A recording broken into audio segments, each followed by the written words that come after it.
Bonjour à toutes et à tous. Merci d'avoir répondu à notre invitation et bienvenue à cette conférence de presse, dont les formations majeures concernent l'organisation de deux grands concerts live de l'artiste musicien Fally Ipupa en compagnie de deux artistes locaux, Natasha Namba et Vichou de Peace and Love, qui auront lieu le 24 décembre à 18h ici au Club du Lac Tanganyika et le 25 décembre à 14h au stade EFI Nyakabiga. Mesdames et messieurs, ce concert se veut unique et réussi, comme vous ne l'avez jamais eu dans l'histoire de l'organisation. Nous avons ici à ma gauche M. Sultan, qui est le producteur, l'organisateur, je dirais même le Père Noël pour l'année 2017, parce que c'est vraiment un cadeau de fin d'année qu'il va nous offrir, qui va nous dire en long et en large le parcours et les réalisations de cette organisation. Et nous avons aussi à côté M. Dan, qui va nous parler de l'aspect technique. Nous avons pour cette organisation des gens à qui je remercie vraiment, qui nous ont soutenus, qui ont accepté de nous accompagner en dépit de plusieurs déceptions qu'on a connues ici au Burundi dans l'histoire de l'organisation. Et j'ai à ma droite M. Aloïs, le directeur commercial de Liquid, qui est notre sponsor officiel, et Savonor aussi, à côté, M. Florent, et M. Memba, qui est le président. Donc, vous le connaissez tous. Ok, sans tarder, et moi-même, je vais oublier, Madame Aimée Aïcha qui est event manager de cette organisation. Et sans tarder, je vais donner la parole, je vais accorder la parole à M. Sultan, qui va nous présenter les B.A.B.A. de l'organisation et de l'artiste aussi. Merci. Merci beaucoup.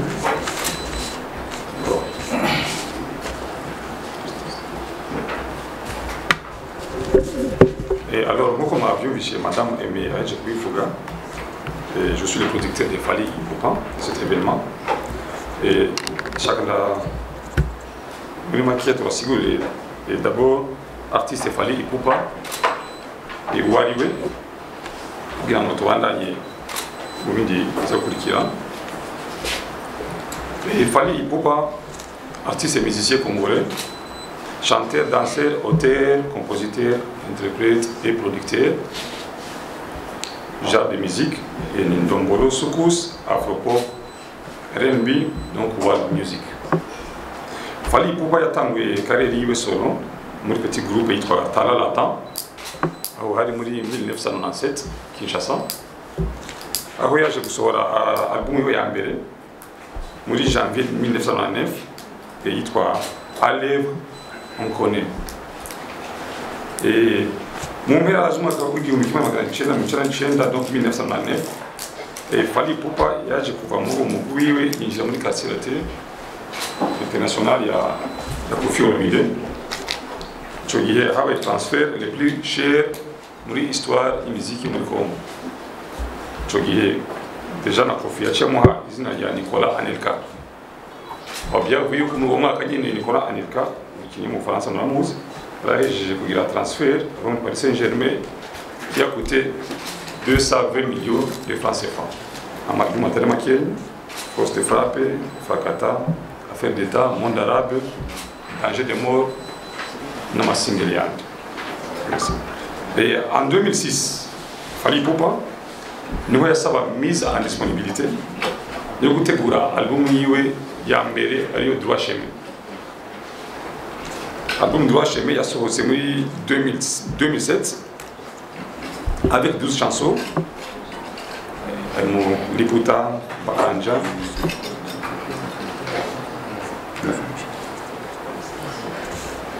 Ok.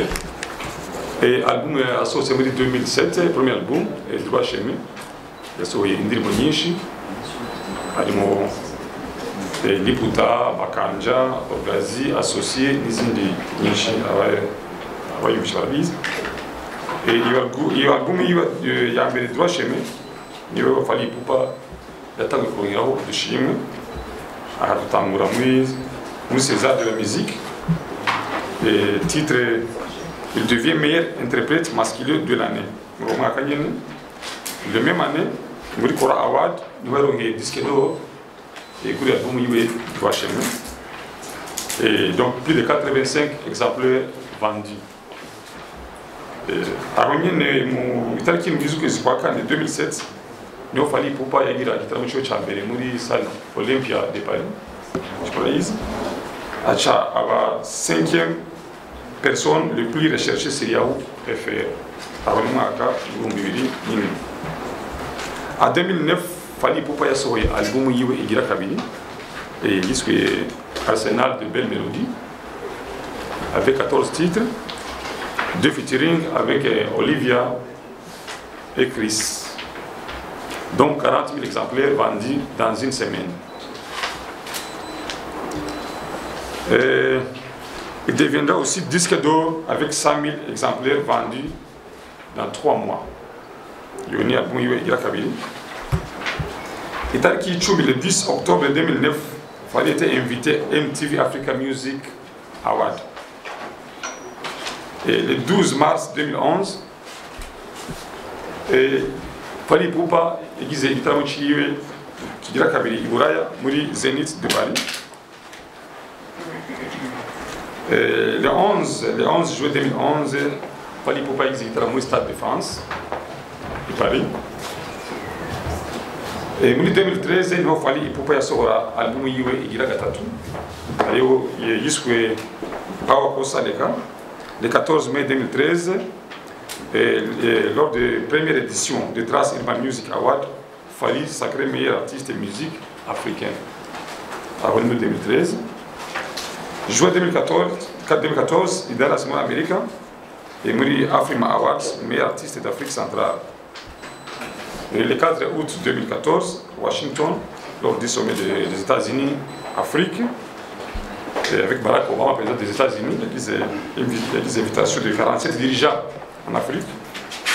Et Fally Ipupa, le 6 août, édition, il y a une invitation reçue par le président Barack Obama, Washington, les Maison Blanche.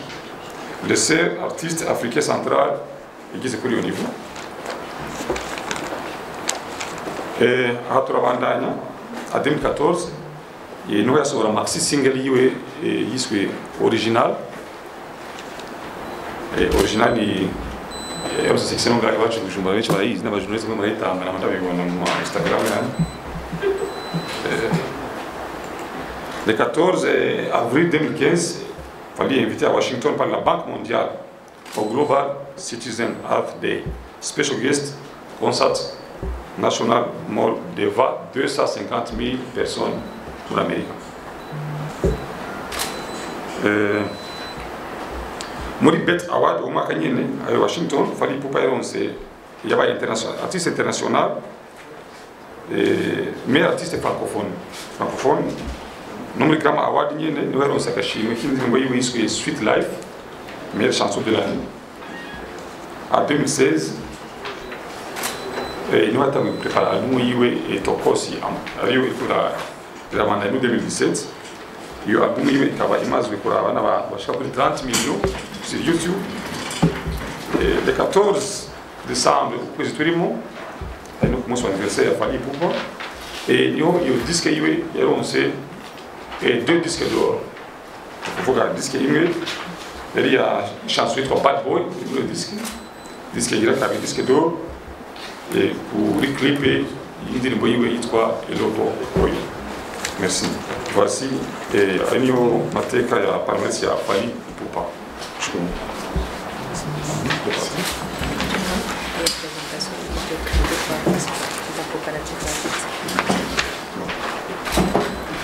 Alors qu'il y a un préparatif, il y a un concert. Bon.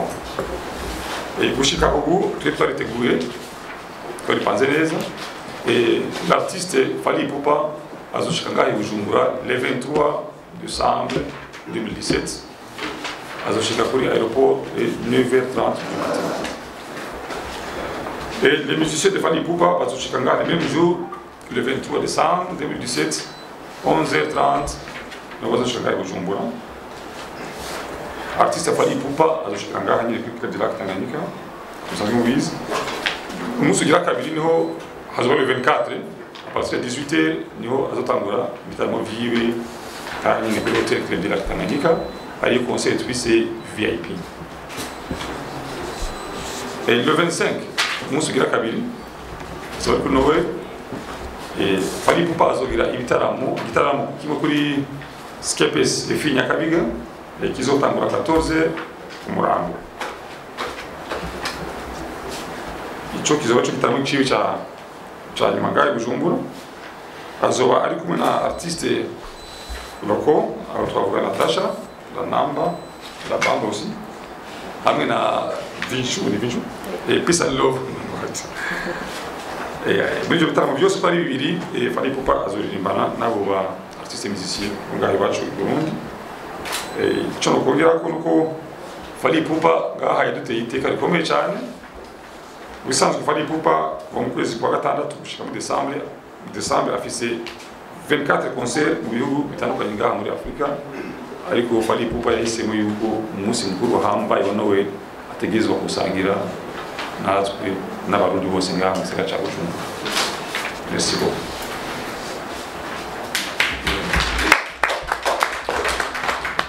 Alors, je vais présenter M. Dan. Ok. Dan anageza kuvuga mu Cyongereza mu Giswahili. M. Dan ajejwe ibintu bya technique, agira abashikize amapreparatif technique aho ageza.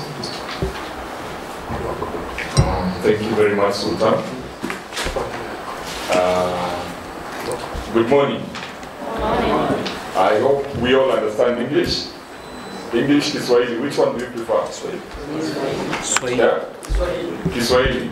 Aya, asante sana. Tunashukuru SS Enterprise Sultan kwa fursa hii ya kuweza kufanya kazi pamoja, kufanya production ya msanii mmoja mkubwa duniani wa Kiafrika ambayo hajawahi fika tena hapa Burundi. Kwa hivyo kazi ya production ni kazi ambayo itakuwa kila mtu anaangalia mambo ya sound quality ya production, na tunasema leo ya kwamba tumejitayarisha kabisa. Vyombo vitakuwa vyombo vya hali ya juu, na tunajaribu kabisa kurekebisha makosa ambayo ishawahi fanyika kwa production ya technical hapa Burundi. Manake tunaamini kwamba Warundi pia wanafai kupata quality, au sio?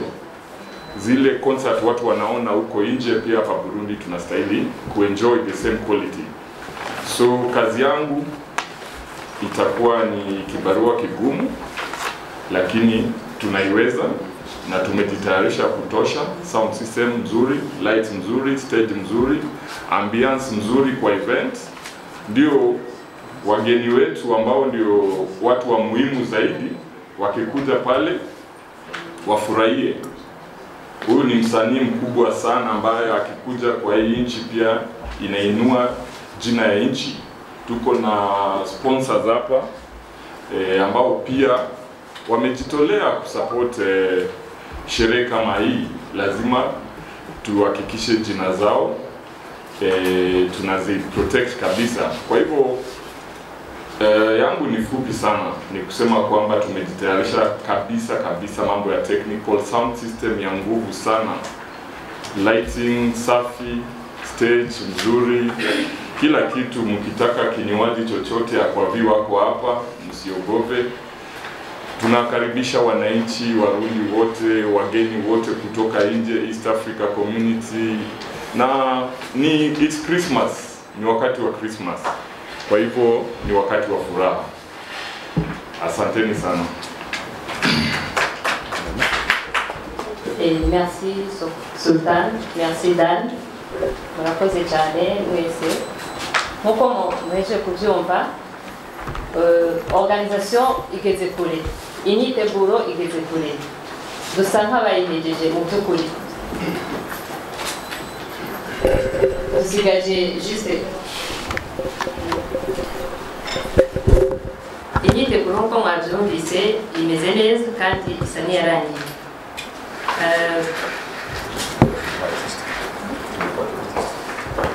Nibaza ko igisigaye ari kwitegura kwakira umu-artiste gusa samedi le 23 nkuko Monsieur Sultan yabivuze.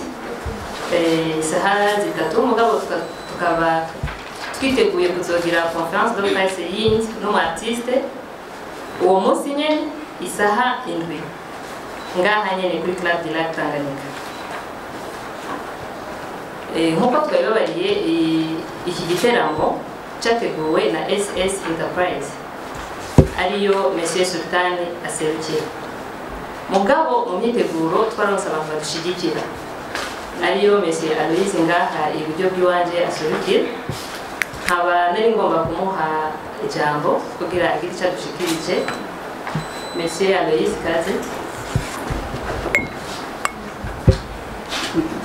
Merci Mbe kumuha ijambo. Liquids niki? Liquids ngira mwese murayizi ni ishyirahamwe rihingura ibinyobwa. Ishyirahamwe riri certifié ISO kubera rikorera ku manorme internationale de gestion de la qualité. Ikabihingura amazi aya mubona imbere